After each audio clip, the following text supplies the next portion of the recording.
Exercise 2.5 का तीसरा प्रश्न है, उपयुक्त सरल समीकरण प्रयोग करके निम्नलिखित का गुणनखंडन कीजिए। इसका फर्स्ट पार्ट दिया है 9x² + 6xy + y²। तो इस प्रश्नावली में तीन प्रकार के प्रश्न मेनली आप देखेंगे।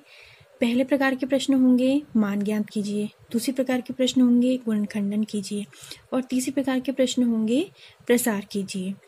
तो प्रसार कीजिए में आपने किस प्रकार से सॉल्व करना है प्रश्नों को, उसमें आपने फॉर्मूला यानी सरल समीकरण की मदद से जो प्रश्न दिया है उसको खोलना है, यानी उसको प्रसार करना है सरल समीकरण की हेल्प से। और गुणनखंडन कीजिए में क्या करना है, ये आपको प्रसारित रूप दिया गया है और इसको आपने क्या करना है, समराइज करना है, यानी संक्षिप्त रूप में लेके आना है, ब्रैकेट के अंदर उसको बंद करना है लास्ट में। तो कैसे करेंगे देखिए, ये हमारा क्या है, प्रसारित रूप है किसी सरल समीकरण का। तो कैसे हम पहचानेंगे कि किस सरल समीकरण का प्रसारित रूप है। इसमें हमें तीन पद दिए हैं, ये पहला पद किसी का वर्ग है और ये अंतिम पद भी किसी का वर्ग है। तो अगर हम 9x² को देखें तो 9 होता है 3 का वर्ग और x² यानी x का वर्ग। तो हम इस पूरे के बाहर ऐसे स्क्वायर लगाते थे, यानी जब हम 3x के स्क्वायर को खोलेंगे तो हमें फिर से क्या प्राप्त होगा, 9x का स्क्वायर। अब इधर हमारे पास है y का स्क्वायर, यानी y का स्क्वायर यानी y के बाहर से अगर हम ऐसे स्क्वायर लगा दें तो ये हो गया y का स्क्वायर। अब जो हमारा बीच में पद बचा वो है 6xy। इसको थोड़ी देर के लिए भूल जाते हैं।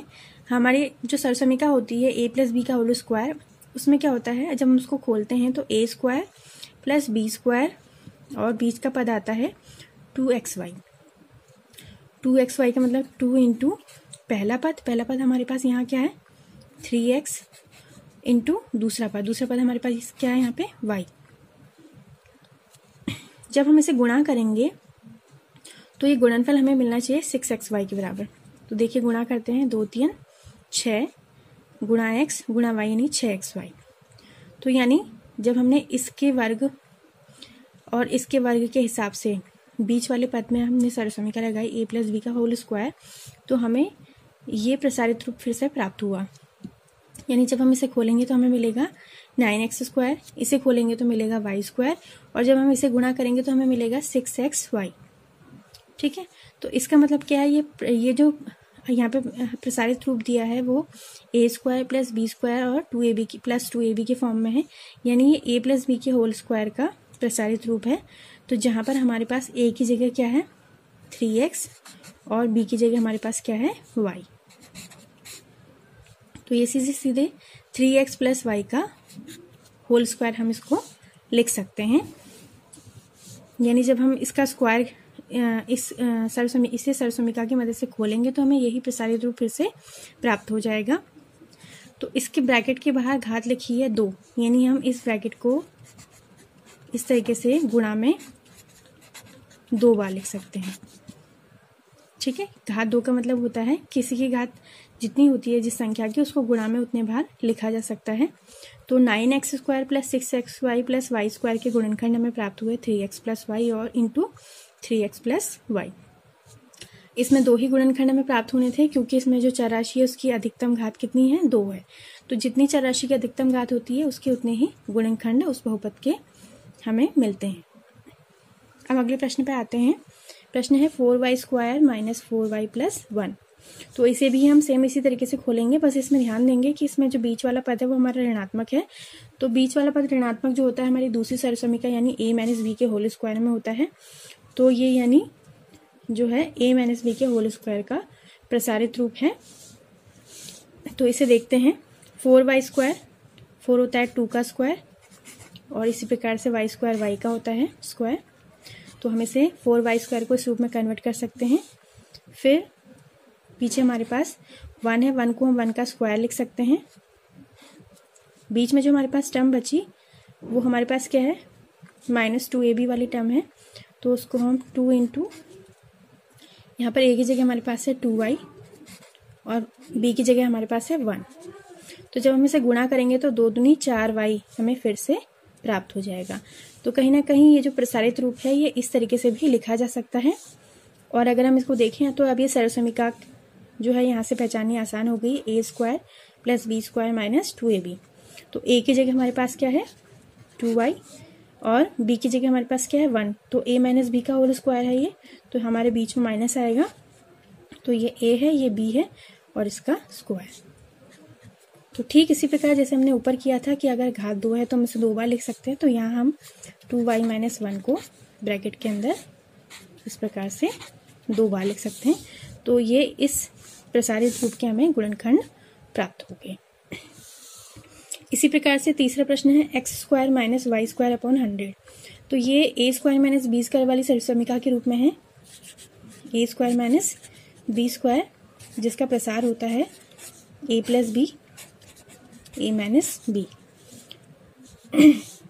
तो इस हिसाब से हम इसके फैक्टर्स को तोड़ सकते हैं।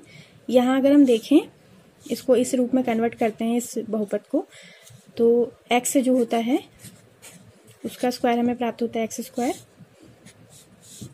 इसी प्रकार से वाई स्क्वायर अपॉन 100 को अगर हम देखें कि ये किसका स्क्वायर है, तो वाई स्क्वायर वाई का स्क्वायर होता है और 100 10 का स्क्वायर होता है।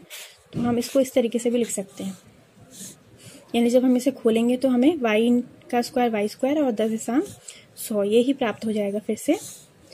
तो अब चूंकि ये इस रूप में आ चुका है तो अब हम ये सरसमीकरण यहाँ पर लगा सकते हैं। एक ब्रैकेट में हम x और y अपॉन 10 को प्लस के चिन्ह के साथ लिखेंगे और एक ब्रैकेट में हम माइनस के चिन्ह के साथ लिखेंगे। तो इस जो हमें व्यंजक यहाँ पे दिया था इसके दो गुणनखंड प्राप्त हुए हैं, x प्लस वाई अपॉन 10 और x माइनस वाई अपॉन 10। अब आते हैं दूसरे प्रश्न पर। अगला प्रश्न है चौथा प्रश्न। उपयुक्त सरसमीकाएं प्रयोग करके निम्नलिखित में से प्रत्येक का प्रसार कीजिए। तो यहाँ पर इस प्रश्न में जो हमारी सरसमीका यूज होने वाली है वो मैंने ऊपर से लिख दी है। सरसमीका है x plus Y plus Z का होल स्क्वायर, यानी अभी तक हमने जो प्रश्न किया था तीसरा प्रश्न उसमें हमारे पास सिर्फ 2 नंबर्स थे जिनका हम स्क्वायर हल कर रहे थे, a प्लस बी का होल स्क्वायर या a माइनस बी का होल स्क्वायर। अब हमारे पास यहाँ 3 नंबर्स वाली सरसमीका है कि अगर आपको 3 संख्याएं गुणा प्लस में दी हैं और उसका आपको वर्ग ज्ञात करना है तो आप इस सरसमीका की मदद से उसका वर्ग ज्ञात कर सकते हैं। x plus Y plus Z का whole square is equal to X square plus Y square plus Z square plus 2xy plus 2yz plus 2zx। तो यहाँ पर देखिए पहला प्रश्न दिया है x plus 2y plus 4z का होल स्क्वायर। तो x की जगह हमारे पास x ही लिखा है, लेकिन y की जगह क्या लिखा है 2y और z की जगह क्या लिखा है 4z।